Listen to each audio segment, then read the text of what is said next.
Lorenzo Place. So, this is Magallanes MRT station. So, the best thing about this location is nadiretso pa tayo. Yan. Katabi siya ng Dasmariñas Village. Yan. So, yan. Diretso pa. Yan. Tabi din siya ng Ecology Village. Yan. So, tabo. Yan. So, napansin nyo, ang ganda-ganda ng location niya within Makati CBD. Yan. Papasok na po tayo. Area ng San Lorenzo Place. So, yan po yung tower. So, nagagawa na po yung mga tower. So, papunta na tayo. So, diretso lang tayo. Then, kaliwa. Kaliwa. Para sa park. So, ito yung pinaka-drop-off area sa gitna. So, yan po yung mga towers natin. Ayan. So, very accessible talaga siya. So, sa basement po yung ating parking. Tayo sa basement parking ng San Lorenzo Place. Ayan. So that you have idea. So, para pala siyang mall.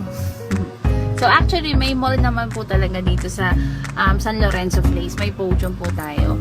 So, dun sa mga residential units natin, pagbaba natin, meron naman pong mall. So, you can have your groceries, anything that you need. Kumpleto po. Dito na po tayo. Papasok na po tayo sa loob ng mga parking lot natin. So, ang motive po talaga natin sa San Lorenzo is green color.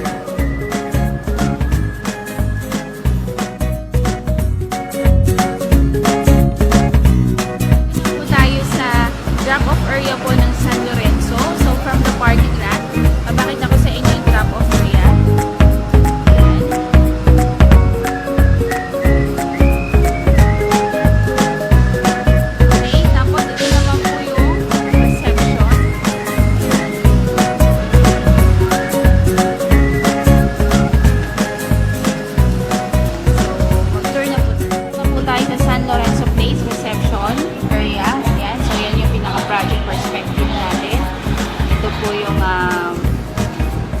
Reception, and then this is the lounge area. Okay, so habang pag may bisita kayo, pwede kayo mag-intay dito. And then ito yung drop-off area kanina. So very nice ang interior design nitong San Lorenzo Place. Very lovely. The green color reflects nature, pati dito sa mga elevator natin. So, ito naman yung ating mga keys. So, nandito tayo sa Tower 1. So, pwede nating ilagay dito. May sarili-sariling locker ang bawat units. So, ito rin nakalagay dito yung mga mails na dumadating sa atin. So, ang laki-laki. Ayan. So, may mail room. Yan po yun. Ayan, may bata pa po. Ayan. So, yan yung mail room. So, another highlight dito sa ating lounge. So, lounge pa lang, napakaganda. Okay, nandito tayo sa ground floor ng Tower 1 ng San Lorenzo Place.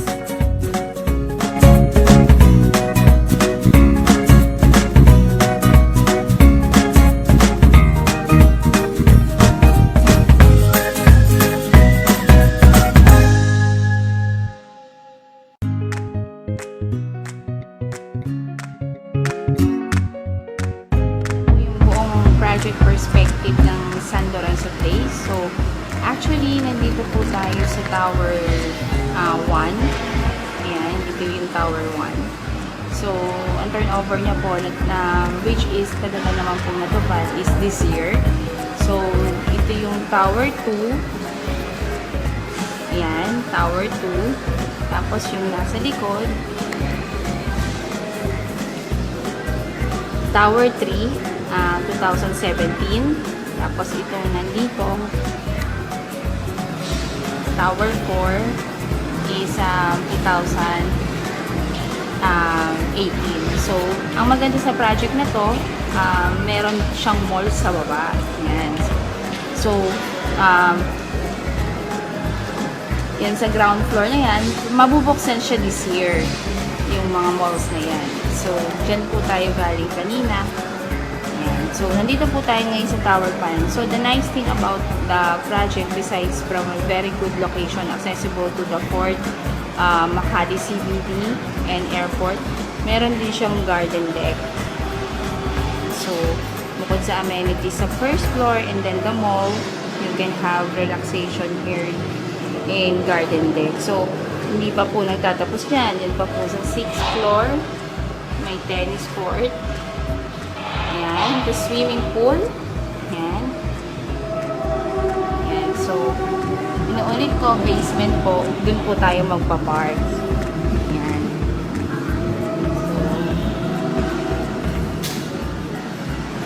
Sa gitna naman po, ayan. So, nandiyan po tayo kanina sa drop-off area. Yan po ang ating amenities. Yan, para mas makita. So, ganyan po kaganda yung San Lorenzo Place. So, nandito ako sa Tower 1.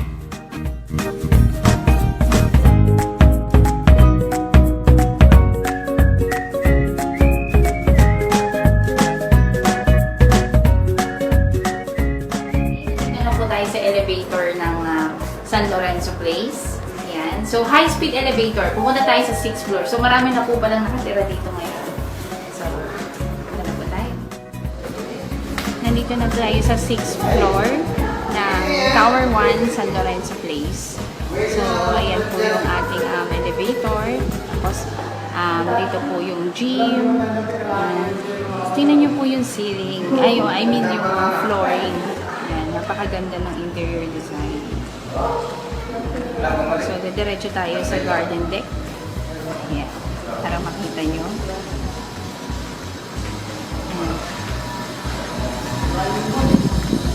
Ayan. So, hindi pa po siya nagagawa, pero kitang-kita na po ang ganda ng San Lorenzo Place. So, talagang makikita nyo yung mga pinanindigan talaga nila, yung greeneries na tinatawag. So, ayan. Yung tower natin. So, marami rin po ditong mga Pilipino, foreigners, mga busy sa trabaho. Malapit kasi po sa Makati CBD. At actually, this is Makati. So, katapat siya ng Alpalang Southgate Tower. So, ang ganda-ganda ng motif talaga. So, bukod dun sa baba, meron pa kayong ma-enjoy. Yan. So, enjoy na yung bata.